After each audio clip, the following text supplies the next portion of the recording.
Escola Bíblica, o caminho, a verdade ao... Graça e paz.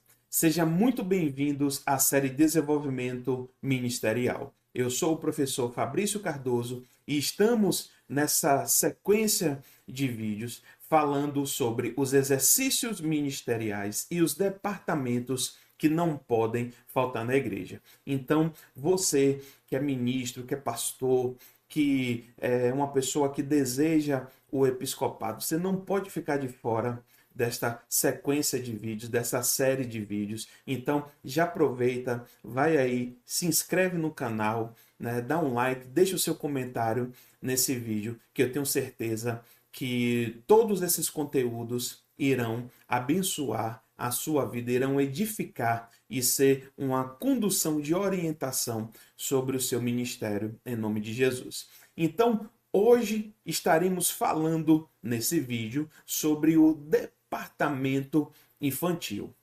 Nós estamos entendendo que os 5 ministérios eles são essenciais para a efetivação da razão e função da igreja como ministério, como exercício de atuação daquilo que ela precisa, e os departamentos eles vêm justamente para dar suporte a esses ministérios. E o departamento infantil é uma estrutura essencial que precisa conter na igreja.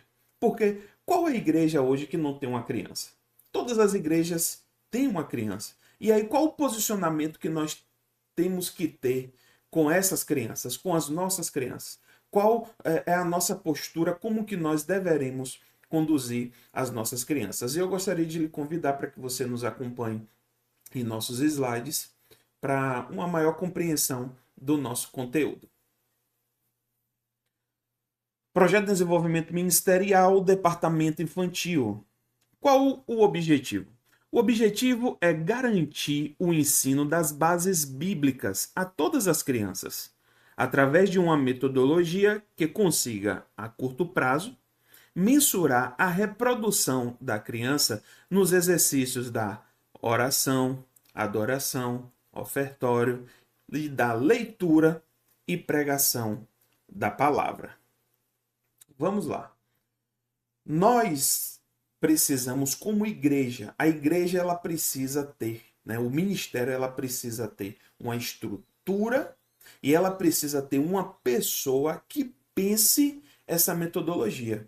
E o que é que nós temos que fazer? Qual o resultado? É conseguir produzir na criança um entendimento, o discernimento acerca da fé e daquilo que nós chamamos do nosso devocional como cristão. Então, tudo aquilo que nós vamos direcionar como ensinamento para a criança, qual o resultado que nós esperamos dela, né? A gente sabe que a criança ela está em processo de formação cognitiva e que ela tem uma predisposição para o desenvolvimento ao aprendizado, né? Nós sabemos que existe, né, a questão do TEA aí, que é uma condição de aprendizado, né, diferente do comum. Ou seja, a igreja ela precisa ser um ambiente de estímulo educacional e cultural. Porém, esse estímulo precisa estar condizente e baseado com a palavra de Deus. Então, tudo aquilo que eu venho a fazer com a criança na igreja não pode ser entretenimento, não pode ser lazer, não pode ser só um momento de comunhão porque ele tem um coleguinha ali. Mas a todo tempo eu preciso estar mostrando para ela que aquele templo ali é um memorial do Deus que ele serve. Eu preciso apresentar esse Deus, eu preciso mostrar o plano desse Deus para eles. E nós precisamos ensiná-los, e tudo aquilo que a gente for fazer precisa estar direcionado para que eles consigam replicar. E essa rotina do devocional cristão, ela precisa ser algo estimulada nas nossas estruturas eclesiásticas para que ela reproduza isso em sua casa, na sua escola e na sua vivência como sociedade. Então, a criança ela precisa ser ensinada a orar, Precisamos ensinar essas temáticas base e conseguir trazer a reprodução dela nisso, no exercício da oração, da adoração, né? O ensinar a adorar mesmo de fato, né? O hino é uma forma de você estar adorando, de cantar, né? Cânticos ao Senhor, de concentrar sua mente, de fechar os seus olhos, de se envolver, né? A importância da oferta, o porquê da oferta, o porquê que nós temos que ofertar, porquê que nós temos que ter um coração abençoador, o estímulo da leitura e da pregação da palavra, a capacidade de uma criança conseguir ir à frente das demais e ler um versículo bíblico, né, para uma turma, até que ele consiga manifestar isso diante de um público mais complexo. Mas o que eu preciso trazer ao seu coração, você que é nosso aluno, você que, né, está na formação teológica, você pastor, você que é dirigente de congregação, nós não podemos deixar as nossas crianças desamparadas. Não podemos deixar as crianças soltas. Precisamos ter um objetivo. Não dá para você chegar e pegar um adolescente e não ficar ali nos fundos da igreja ali, brinca ali com eles ali no estacionamento. Ou então, como nós já vimos em alguns locais, quando se conduz até ter uma estrutura, ter uma salinha, alguma coisa, mas o que é feito ali, né? Em algumas situações que nós vimos, o que estava sendo feito era simplesmente um entretenimento. Eu nunca me esqueço de uma pessoa que reuniu as crianças e estavam ensinando elas a uma produção artesanal. Nada contra isso, né? Mas são esferas que talvez ela desenvolva em casa com os pais, talvez ela desenvolva na escola através de um curso específico, mas a criança, quando vai até um culto em nossas igrejas, a gente precisa pensar o seguinte, você, pastor, precisa pensar o seguinte, a criança ela consegue memorizar as coisas e gravar as coisas, às vezes com mais facilidade do que um adulto. Então, você precisa mensurar a entrega do trabalho quando você pega uma criança na saída do culto e perguntar assim, ô tio, o que foi que você aprendeu hoje aqui na igreja? O que foi que se falou aqui? Que você chegou aqui sem saber o que foi que você aprendeu? O que é que você está saindo levando para sua casa daqui? Né? Eu, assim, é uma visão minha, uma opinião minha. Na minha visão, ele tem que, no mínimo, levar um cardzinho, um cartãozinho para casa, um papel, alguma coisa que evidencie, até para a gente gerar uma memória visual nela, assim, não, ó, isso aqui, ó, eu aprendi uma história bíblica aqui hoje, eu aprendi a história de Jonas. Olha o que, que acontece quando a gente não obedece a Deus, quando a gente não segue a orientação de Deus. Ó, eu aprendi hoje aqui sobre Josué. Ó, eu preciso ter coragem, ó, vai ter um dia que eu vou ter medo, né, que eu vou me sentir amedrontado, mas eu aprendi lá na igreja que Josué, né, foi ajudado por Deus, Deus ajudou ele foi forte e corajoso. Então, nós precisamos estar conectados no efeito que nós estamos produzindo na saída dessa criança para casa acerca daquilo que ela vivenciou. Nós não podemos deixar que a criança venha para um dos nossos cultos e saia. Ah, aprendeu o que na igreja hoje, filho? Não, eu aprendi a fazer uma massinha lá, um bonequinho lá, um biscuit. Né? Então, a proposta não é essa. O objetivo não é esse. E eu gostaria de ler um versículo para você aqui que justifica o nosso posicionamento. Mateus 18,6, que diz assim: mas se alguém fizer cair em pecado um desses pequeninos que creem em mim, melhor lhe seria amarrar uma pedra de moinho ao pescoço e se afogar nas profundezas do mar. Então, é um posicionamento, né? Isso aqui são palavras de Jesus, é um posicionamento muito sério, né? Olha o que Jesus falou aqui, né? Que talvez seria melhor a morte para uma pessoa do que ela estimular, fazer uma criança pecar. Impedir que aquele que está indo a Jesus, que adora Jesus, que busca Jesus, que crê em Jesus, impedir ele de ir e que conduza ele para um caminho de pecado. Ou seja, nós precisamos conduzir as nossas crianças no caminho do Senhor, nos ensinamentos do Senhor. Precisamos conduzir a criança no caminho da palavra de Deus. E eu quero agora falar com vocês sobre 3 pontos importantes, né, que nós precisamos ter como atuação na visão acerca do departamento infantil. Primeiro ponto, metodologia. Departamento infantil deve ter estrutura escolar. É ensino bíblico e não distração. Repito, departamento infantil, salinha das crianças na igreja, não é lazer, não é entretenimento, é ensino bíblico. Tem que ter estrutura escolar. Tem que ter uma pessoa que pense Bíblia, que pense aquilo que eu vou ensinar para a criança. Tem que ter um planejamento. Tem que ter material, tem que ter recurso. Hoje a gente tem à disposição aí de várias editoras, né? SBB tem material muito bom, CPAD tem material muito bom também, e outras inúmeras. A internet está aí, existem sites especializados em atividades bíblicas, em estudos bíblicos. Então, precisa se ter um planejamento, precisa ter um plano, uma emenda, precisa ter uma distribuição de séries. Então, assim, ó, crianças de 0 a 5 anos vai estar em uma sala, de 5 a 8 anos de outra, de 8 a 10 anos em outra.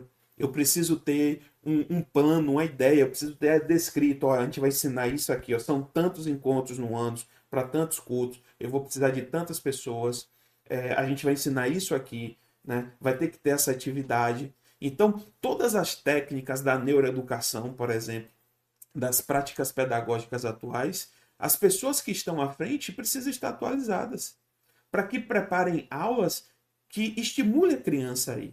Né? Como eu já vi algumas crianças de pedir ao pai e à mãe para ir para a igreja porque teve uma boa aula na salinha e a tia falou que eles não poderiam perder a próxima aula porque iria falar sobre tal assunto e ele estava assim, não, eu não posso perder, eu não posso faltar porque foi boa. Então, é esse resultado que a gente precisa estimular nas nossas crianças. A vontade, o desejo de querer ir para a igreja, de querer aprender, de querer saber mais das coisas de Deus. E isso não parte só da criança. Isso não parte só dos pais de querer ir e levar, mas parte também da gestão da igreja, da administração eclesiástica, da pessoa que estiver à frente do departamento infantil, de saber o que está fazendo. E como isso será feito? Então tem que ter uma estrutura escolar, tem que ter material, tem que ter estrutura, tem que ter recurso, tem que ter cadeira, tem que ter lápis, tem que ter folha, tem que ter um quadro, tem que ter um data show, tem que ter uma televisão, tem que ter uma estrutura escolar. Precisamos levar a sério o ensinamento bíblico para as crianças. Segundo ponto, porque devemos ensinar na igreja. O apoio à família é de extrema importância. Eu fiz aqui menção acerca sobre o fato da cultura judaica. Na cultura judaica, o papel da família era muito mais decisivo no ensino bíblico. A criança, né, no seu período de amamentação, ficava focada com sua mãe, mas principalmente o menino, quando desmamava, o pai era quem direcionava a educação daquela criança, primeiro, alfabetizando ele. Hoje a gente transfere esse papel para a escola, para o pedagogo.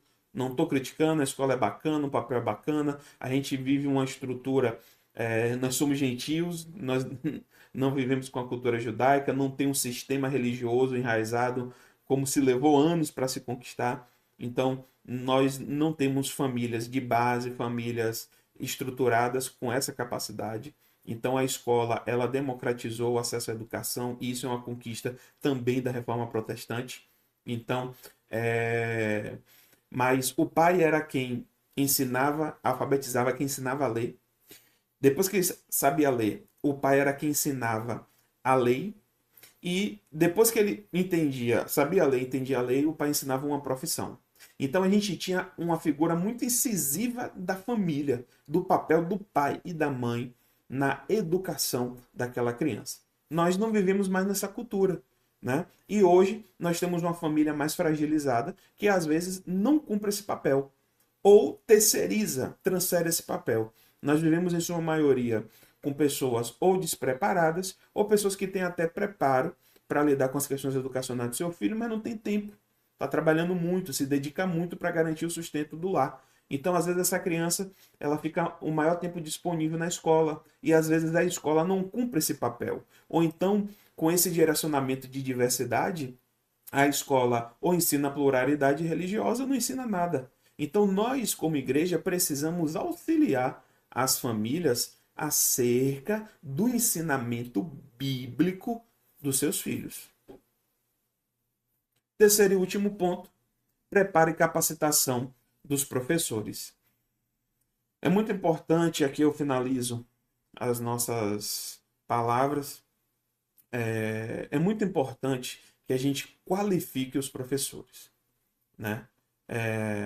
Você pastor, eu estou falando agora diretamente para você pastor, você é responsável pelo ministério, você precisa levantar uma equipe de pessoas para trabalhar com as crianças e você precisa instruir essas pessoas. Talvez na sua estrutura ministerial, na sua própria igreja, você encontre solução. Se você não encontra essa solução dentro da sua igreja, procura com os amigos. Me procure, eu estou aqui à sua disposição. Nós temos uma equipe aqui de pedagogos, né, de licenciados, de psicopedagogos, de pessoas especializadas em psicologia da educação, em neuroeducação. Eu estou aqui, fale aqui comigo nos comentários. Eu consigo te ajudar com material, com treinamento, com orientação, com instrução.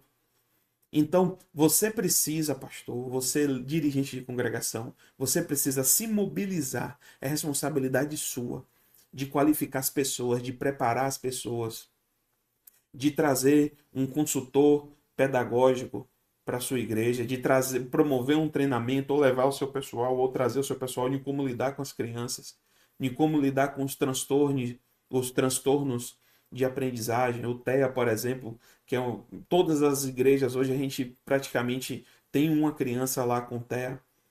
Então, as pessoas precisam estar qualificadas, aptas para lidar com isso, para tratar com isso, para tratar com essas condições especiais, para direcionar um ensino bíblico, para aprender a fazer um plano de aula, para preparar um material, de como conduzir a aula.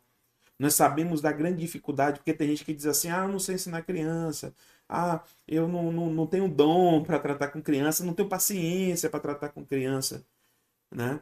Mas todos nós já fomos crianças, já pensou se as pessoas não tivessem paciência conosco? Já pensou se as pessoas não tivessem o sentimento de Deus para guardar o nosso tempo de desenvolvimento? Então, não podemos aceitar justificativas como essa e não fazer nada. Precisamos despertar, orientar, conduzir as pessoas. Eu tenho certeza que à medida que você orar, que você buscar, que você abrir um conhecimento desse para a sua igreja, Deus vai colocar pessoas. Deus vai levantar pessoas aí na sua igreja, não tenho dúvida disso. Então valorize, incentive, ajude essa pessoa, qualifique essa pessoa, chegue junto, participe, né? Coloque como algo importante, destaque isso no culto, durante o momento de aviso, o que tem, o que é feito. Convide os pais a participarem, a ir lá ver o que está sendo feito, a se envolver, a cobrar. A tia que às vezes leva um devocional para casa, valoriza aquilo, faça aquilo. Então, é a participação da liderança com os professores envolvidos e com os pais também, porque assim nós cumpriremos o nosso papel de orientar e conduzir as nossas crianças debaixo do ensinamento bíblico. Obrigado pela sua atenção, continua nos acompanhando. Se você não se inscreveu ainda, vai lá rapidinho, não custa nada, você não vai gastar nada. Se inscreve no canal, valoriza o nosso trabalho e nos dá maior visibilidade. Deus continue te abençoando. Até o próximo vídeo e Deus te abençoe. Graça e paz.